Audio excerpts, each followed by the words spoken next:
శ్రీ మహాలక్ష్మీ దేవ్యై నమః. రేపు మొదట శ్రావణ శుక్రవారం.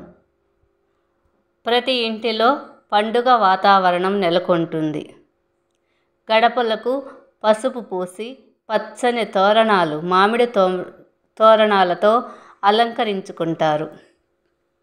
శ్రావణ మొదట శుక్రవారం వేకువన స్నానమాచరించి స్నానం చేసే నీటిలో కొంచెము కల్లు ఉప్పు కానీ తులసి దళాలను కానీ వేసి స్నానం చేసిన తరువాత ఎరుపు రంగు వస్త్రాలను ధరించండి. శ్రావణ మాసములో ప్రతి ఒక్కరూ మొదట శుక్రవారం రోజు నూతన వస్త్రాలను ధరిస్తారు. మొదట తులసి కోట ముందు దీపం వెలిగించి తులసి పూజ చేసిన తరువాత శ్రీ మహాలక్ష్మీదేవిని మందార పూలు, గులాబీలు, తామర పూలు, ఈమెకి ఇష్టమైన పువ్వులు ఇవి మల్లెపూలు, ఈ పూలతో అష్టోత్తరాన్ని కుంకుమ పూజ కానీ చేసుకుంటారు. చాలా వరకు ప్రతి మహిళ చేసే పూజా విధానం ఇదే. పూజ చేసేటప్పుడు పసుపు గౌరీదేవిని ముందు లక్ష్మీదేవి పటం ముందు పసుపు గౌరీదేవిని నిలుపుకుంటారు. కలశం స్థాపన చేస్తారు కొంతమంది. కలశ స్థాపన చేయని వారు పసుపు గౌరీదేవికే పూజ చేస్తారు. ఆ తల్లి అనుగ్రహం కలగాలని,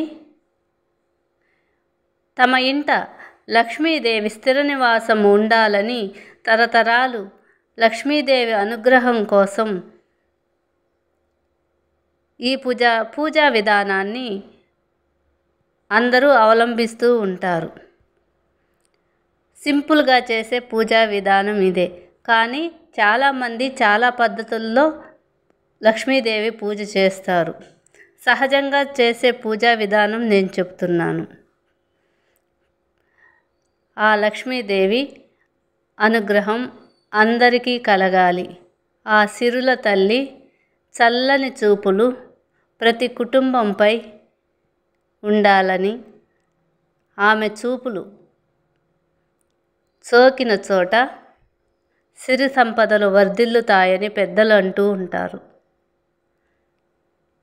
ప్లీజ్ సబ్స్క్రైబ్ చేయండి, షేర్ చేయండి, లైక్ చేయండి. ఈ శుక్రవారం రోజు కనీసం 3 ముత్తైదువులకైనా, 5 మందికైనా, 9 మందికైనా తాంబూలాలు ఇవ్వండి. తాంబూలాల్లో నానబెట్టిన శనగలను తాంబూలాల్లో వాయినంగా ఇవ్వండి. లక్ష్మీదేవికి కంపల్సరీ శనగల నైవేద్యం పెట్టాలి. నైట్ నానబెట్టుకోండి. ఉదయాన్నే పూజలో తాంబూలంలో ఉపయోగించుకోండి. ముత్తైదువులకు కూడా శనగలు దానం చేయాలి. ఈ శ్రావణ మాసం యొక్క ప్రత్యేకత. ఈ శ్రావణ మాసంలో కొంతమంది ఉదయాన్నే పూజ చేసుకుంటారు. ఉదయం పూజ చేయలేని వారు సాయంత్రం సంధ్యా సమయంలో పూజ చేసుకోండి. చాలామంది స్త్రీలు ఉదయం కుదరక సాయంత్రం సంధ్యా సమయంలోనే ఈ శ్రావణ మాసం ప్రతిరోజు ఏదో ఒక నైవేద్యాన్ని సమర్పించి పూజ చేసుకుంటూ ఉంటారు. ప్రతిరోజు ఈ శ్రావణ వ్రతం ప్రతిరోజు పండగే. ప్లీజ్ అక్షరాల ఆణిముత్యాలను సబ్స్క్రైబ్ చేయండి.